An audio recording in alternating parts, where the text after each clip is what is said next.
히브리서 11장을 믿음장이라고 부릅니다.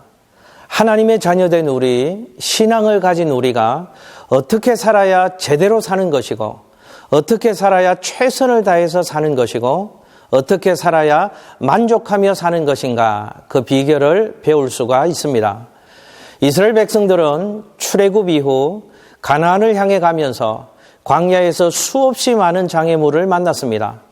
가나안 땅에 들어가서도 수많은 전쟁을 치루었습니다. 히브리서 11장 29절과 30절에는 이스라엘 백성들의 경험 중에서 홍해를 건넌 사건, 여리고성을 정복한 이야기를 통해서 어떻게 그 장애물들을 극복했는지를 우리에게 소개하고 있습니다. 성경은 그 비결을 단 한마디로 소개합니다. 믿음으로 극복했다는 것입니다. 어떤 믿음이 우리에게 필요할까요? 순종의 믿음이 필요합니다. 이스라엘 백성들이 홍해를 건너고 여리고를 무너뜨린 믿음은 순종하는 믿음이었다고 성경은 말씀합니다. 여러분 보십시오. 그들이 홍해를 건널 때의 상황이 앞에는 홍해요, 뒤에는 애굽의 군대가 추격해 오는데 마치 요새처럼 둘러싸여 있는 곳에 꼭 갇힌 바 되었다는 것입니다. 그러니까 홍해를 만났다는 것은 죽음의 지경에 이르렀다는 말입니다. 그때 하나님은 모세에게 지팡이를 든 손을 바다를 향하여 내밀고 건너가라고 말씀하십니다. 모세가 그 하나님 말씀에 순종했습니다. 여러분 잊지 마십시오. 믿음은 순종하는 것입니다. 그런데 우리는 잘 순종하지 못합니다. 우리는 순종의 상황에 이르게 되면 방법적인 것에만 몰두합니다. 그러나 하나님은 방법은 내게 속한 것이고 너에게 필요한 것은 순종이라고 말씀하시는 것입니다. 여러분, 바람을 불어서 바다를 가르칠 줄 모세는 몰랐던 것입니다. 모세가 해야 될 일은 어떠한 방법으로 바다가 갈라질 것인가, 여기에 관심을 가질 것이 아니라 오직 하나님께 순종하는 것입니다.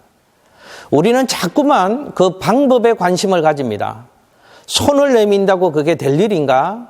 계산도 해보고 따져보고 상식과 경험을 동원하려고만 합니다. 그러나 성경은 그건 너희의 소관이 아니라는 것입니다. 우리가 해야 될 일은 하나님께 순종하는 것입니다. 그러면 하나님은 우리가 전혀 생각지 못했던 방법으로 동풍을 불어서 그 바다를 둘로 나누시는 것입니다. 담대한 믿음이 우리에게 필요하다고 성경은 말씀합니다. 홍해 사건 자세히 생각해 보면 담대함이 없으면 불가능한 것입니다. 자, 보십시오. 모세가 순종함으로 기적이 나타났습니다. 이제 그 기적을 나의 것으로 누려야 합니다. 그런데 명령하여 전진하라, 건너라 라고 하나님이 말씀하십니다. 좌우에 물이 벽이 되어 있는 그 상황에서 절대로 쉽지 않습니다. 이때 필요한 것은 담대한 믿음입니다. 여러분, 여리고성을 도는 것도 여호수아 6장에는 무장한 군사들을 앞장 세우고 나팔을 불면서 돌아라 라고 말씀합니다. 도는 게 간단하지 않습니다. 갑자기 성 안에 있는 사람들의 공격이 있을지도 모르는 아주 긴장된 상황입니다. 담대한 믿음이 없으면 하루 돌고 이틀 돌고 계속 돌 수가 없는 것입니다. 결국 이들의 담대한 믿음은 기적을 누리게 만들었던 것입니다. 기다리는 믿음이 우리에게 있어야 합니다. 홍해 앞에서 하나님은 출애굽기 14장 14절 말씀에서 여호와께서 너희를 위하여 싸우시리니 너희는 가만히 있을지니라 라고 말씀하십니다. 여러분, 믿음은 기다릴 줄 아는 것입니다. 여리고성을 도는 것도 마찬가지죠. 하루를 돌고 진영에 들어가서 자고 일주일을 돌아야 합니다. 여러분 기억하십시오. 우습고 별것 아닌 것 같을지라도 그것이 하나님의 원하심이요 하나님의 방법이라면 하나님의 방법대로 하나님의 때를 기다리고 인내해야 합니다.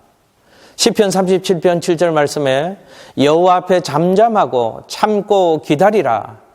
자기 길이 형통하며 악한 꾀를 이루는 자 때문에 불평하지 말지어다 라고 말씀하십니다. 그렇습니다. 하나님을 믿는다면 잠잠하고 참고 기다리라는 것입니다. 그게 믿음이라는 것입니다. 하나님은 이 어렵고 힘든 때 우리 모두가 믿음으로 승리하기를 원하십니다. 우리 모두 다 온전한 믿음으로 다시금 무장하셔서 승리와 기적의 주인공이 될 수 있으시기를 주님의 이름으로 축원합니다.